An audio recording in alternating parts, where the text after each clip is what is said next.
Olá para você, boa noite, programa Boa Vida ao vivo aqui pela TV Brasil Central, são 8h04 da noite e eu trouxe assuntos hoje que eu tenho certeza que são da maior relevância na sua vida ou então na vida de alguém que você conheça.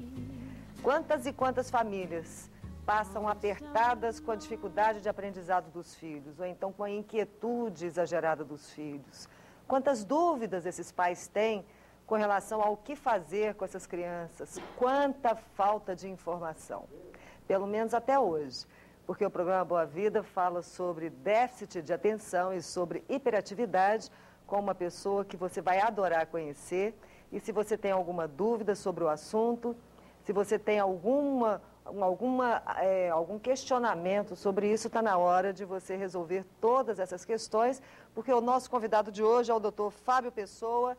Ele é pediatra com especialização em neuropsiquiatria infanto-juvenil. Boa noite, doutor. Boa noite a todos. Prazer tê-lo aqui. Prazer é meu. Prazer tê-lo aqui. Principalmente para falar sobre esse assunto, que é um assunto de tanta importância. Nosso segundo assunto também é um assunto interessante e ele também está ligado à criança e ao adolescente.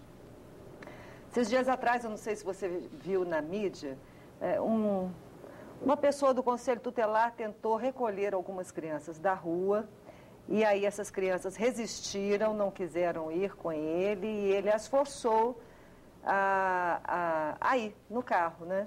Isso gerou uma polêmica muito grande. Até que ponto ele pode fazer isso? Até que ponto ele tem que deixar essa criança ter o livre-arbítrio de escolher o que ela vai fazer?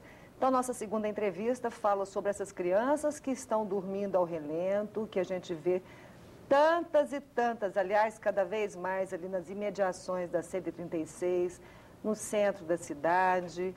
Nossa, dá muita agonia ver essas crianças. Hoje de manhã eu estava levando o Matheus cedinho para a aula e vi assim uns meninos dormindo enfileiradinho assim, ao relento, encolhidinhos, me deu muita agonia.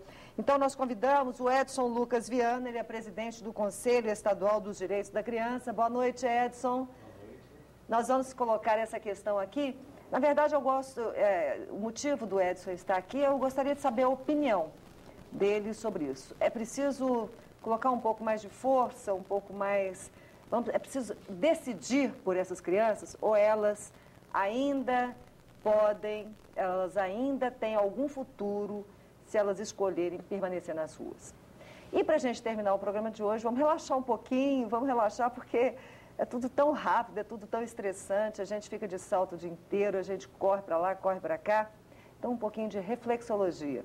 Com a Maria Honorato, que é uma das profissionais de reflexologia do Mandarim Spa Urbano.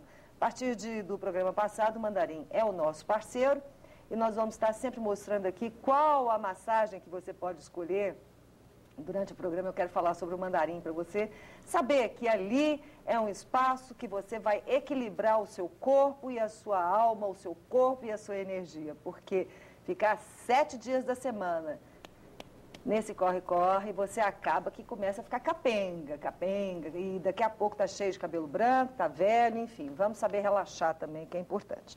O programa Boa Vida é isso, é tudo para que você tenha uma boa vida. Até já.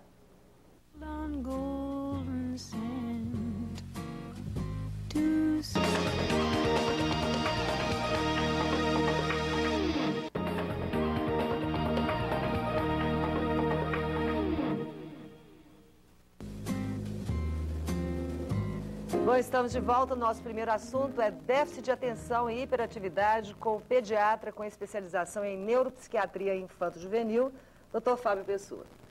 Boa noite novamente, doutor. Boa noite. Eu queria saber o seguinte, primeiro para a gente começar a diferenciar, a perceber qual a diferença entre uma criança com a sua inquietude natural da infância e uma criança que possui um déficit de atenção, uma hiperatividade. O mais importante é a gente perceber e entender que toda criança ela é ativa e ela deve ser assim. O que nos preocupa é quando realmente, comparando com as outras crianças na mesma faixa etária, ela tem um comportamento acima da média. Ela corre o tempo todo, ela é inquieta além do que os demais, e isso causa algum tipo de transtorno, seja em casa ou seja na escola em termos de aprendizagem. Do tipo incomodar demais as pessoas? Demais. Na verdade, pela própria impulsividade, eles são inconvenientes, eles não conseguem esperar a vez para falar, eles entram nos assuntos. Se tem alguma brincadeira que eles têm que às vezes ficar um pouco mais sentados, eles não conseguem, eles têm dificuldade em seguir ordens, então incomodam realmente. Por exemplo, a criança pega todos os brinquedos, acaba que não brinca com nenhum, não guarda e já começa outra brincadeira. É uma criança Existe que talvez... sim uma dificuldade em manter o foco em uma atividade apenas. Eles iniciam várias e qualquer uma não consegue prender a atenção o tempo todo. Déficit de atenção é a mesma coisa. Eu posso chamar, por exemplo, uma criança hiperativa. O déficit de atenção está dentro da hiperatividade ou são duas coisas distintas? Sim, conceitualmente, a doença em si ela é denominada transtorno de déficit de atenção e hiperatividade. Então é TDAH. TDAH. Justo. O que difere em relação às crianças ou os adultos em si é a tendência a ter características mais propícias à desatenção e outros mais propícios à hiperatividade e impulsividade. Ou, em alguns casos, ter o quadro misto, associado à desatenção e à hiperatividade e impulsividade. Vamos começar do começo, então. A partir de que idade a criança começa a se manifestar com déficit de atenção e hiperatividade? Para que a gente consiga firmar um diagnóstico, essa criança tem que manifestar os sintomas antes dos 7 anos de idade. É evidente que, à medida que a criança começa a andar, fica mais fácil da gente perceber o excesso de atividade motora. O momento mais propício para os pais se alertarem é realmente quando a criança entra no ambiente escolar, que ali está no meio de outras crianças e o professor, muitas vezes, o coordenador, alerta a família em relação a tudo que vem acontecendo. E essa pessoa, ela não aprende da mesma forma que uma criança normal, porque ela é mais burrinha? Porque ela... Qual é a dificuldade de aprendizado? Por quê? É falta de inteligência, doutor? Na verdade, não. Não existe uma correlação entre a limitação intelectual com o TDAH. Normalmente, eles têm um nível intelectual dentro da média. O que atrapalha em si a aprendizagem é a dificuldade em manter a atenção, a concentração, em persistir nas atividades em si e, propriamente, ficar quieto em sala de aula. Às vezes, é difícil perceber o que o professor está passando, entender o momento de perguntar. Então, acaba que naquele ambiente ele não consegue concentrar. Então, vai, consequentemente, ter uma limitação na aprendizagem.